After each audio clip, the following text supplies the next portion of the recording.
Hey everybody, and welcome back to another episode of CarX Drift Racing 2 with Broghammer Auto House. Today's episode is going to be a little bit different than my typical, and we're going to jump into some livery stuff. I had a couple people ask about the liveries and how I accomplished them. To be honest, I think I'm terrible at liveries, so you guys can give me your opinion, but I always start out with the body kit. I want it to look how I want it to look, and then a lot of people don't realize you can actually paint a lot of the interior bits, which make the car look better from the outside. So in order to color and paint those, you need to upgrade them first.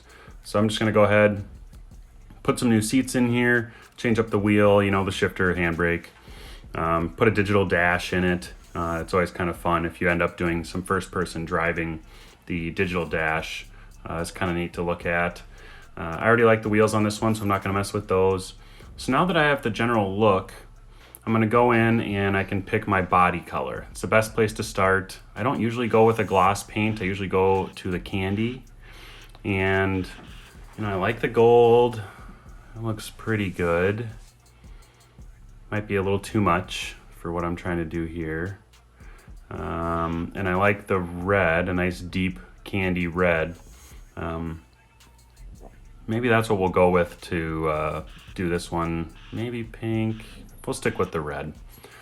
Okay, so once you do that, you can go down to your roll cage. I like to paint that next. If you want like a bright white roll cage, you need to do either a matte or a gloss paint. In this case, I'm going to do a gold, candy gold, and then we're going to kind of play on that candy gold and red mixture. So here on the front rim, I'm going to make the rim gloss white. And then the spokes, I think we're gonna try with that gold. Now it looks pretty good. I like how it looks. Now I'll copy it over to the rear, do the white outside in gloss, and then the rear spokes in the candy gold.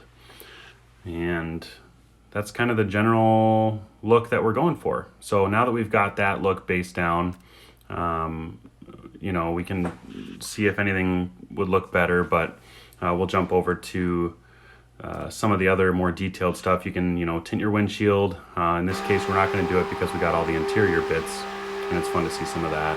Might as well throw some red smoke on there. And then these arms and stuff, I don't usually paint because you hardly ever see them, but what the hell, it's kind of fun to do some of this stuff every once in a while. We'll just play on that orange and red theme, or gold and red. Unfortunately, they don't allow you to do candy paint on those pieces. It's just your basic gloss. So the ramp is everything underneath the car and behind. So if you did a bumper delete, the ramp is what color will show behind the rear bumper. You can see it between the little license plate spot there that it's orange, blue, kind of switching up the colors to see what I think. And for the hell of it, we'll just go with gold or the green just because it stands out and looks good. You can change the steering wheel on the outside, the rim on the inside. We're going to do a red and gold theme. The seats will do red, and that orange doesn't look gold enough, so I think we'll just stick with a white inside cushion there. Match the other seat, red with a white cushion. And, red gear lever and white handbrake. We'll just go with that for now. You can change your tint on your head and taillights too, but I don't like to do that a lot. It kind of looks tacky. All right, so now that we've got the base here, we'll start working on the vinyls and how we can play with those. Some of these sponsor ones are pretty expendy for gold. They take up a lot of gold. I like these colored stickers too, the colored sticker 2 category here that I'm playing with. I think it's the one that got your guys' attention that was on the Chaser on yesterday's video, but here we'll play around. You can kind of drag with that little circle that's on the right side of the overall circle that's in the decals there. And you can pull your finger across and expand it or turn it, twist it, and kind of play with the positioning. And then once you like something, you'll hit the little green circle at the top of the car that you can kind of see there, and it'll actually mirror the image to the other side. So once I actually pick out which decal I want and I like the look of it, then we'll go ahead and mirror that to the other side. You'll see that little green dot up there turn yellow, and then it'll be mirrored to the other side. I'm gonna kind of like this blue and yellow swoop deal. We'll turn it and make it look, it looks about good there. We'll go ahead and mirror that and then hit the check mark in the bottom to complete it. Now you can see we have that on both sides, and it's looking pretty good. I mean, it's not, like I said, a professional livery. It's not really my specialty, although I enjoy playing around with it every once in a while, and sometimes I get lucky and come up with a decent enough idea. Sometimes I like to mess around and just do random crap, like take a little star and put it around the tail light so it kind of looks like a starburst. You can, minimize that to make it smaller and fit it around. And then to copy that, it's up in the green squares again, and you see the little green and white actual squares is how you hit the copy button. So it'll just make another one of that same size. So I need 3 more of those, and I'll do the copy, move it over there to the next light, and then we'll go across to the right side as well, and hit the check mark on those once they're all set in place.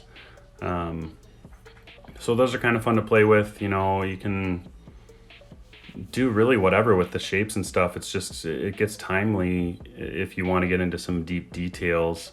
But then, once I get all this set up and get the colors figured out, I do like to end up going back to the start of the body color and kind of play with that and see if maybe there's a color that looks better with all these decals that I just did. Because it's super easy to change the body color and the decals take so much longer. So whatever, kind of adds a fun accent with those little stars over the taillights. Makes them look interesting, to say the least. If you feel like putting, like a little flame over your exhaust tip or something, they have some colored decal flames that you can put over there. It's a super cheesy thing to do on a livery, but for the sake of learning, we're gonna go ahead and throw one on there. So that's pretty much it for this car. I don't like to do too much. It's pretty basic, small adjustments and, one big decal or 2 big things. Otherwise it gets too busy. So what I'm gonna do is I'm gonna try to change the body color, see if something looks a little better than what we have right now. I like those candy colors, so I'll try blue, green, darker blue, gold. Gold actually looks pretty good, but it's just maybe a little too much gold. Pink, not feeling that one either. I think we'll go to a metallic or a gloss. Black, I actually really like how that gloss white looks. Makes those stars not stand out quite as much on the back, but we could always change the colors of those later on. But that'll pretty much do it for today's video, guys. Let me know what you think, or if you have any more questions. I think we're gonna stick with the white for now on Godzilla R2. Thanks for watching, guys. We will see you next time.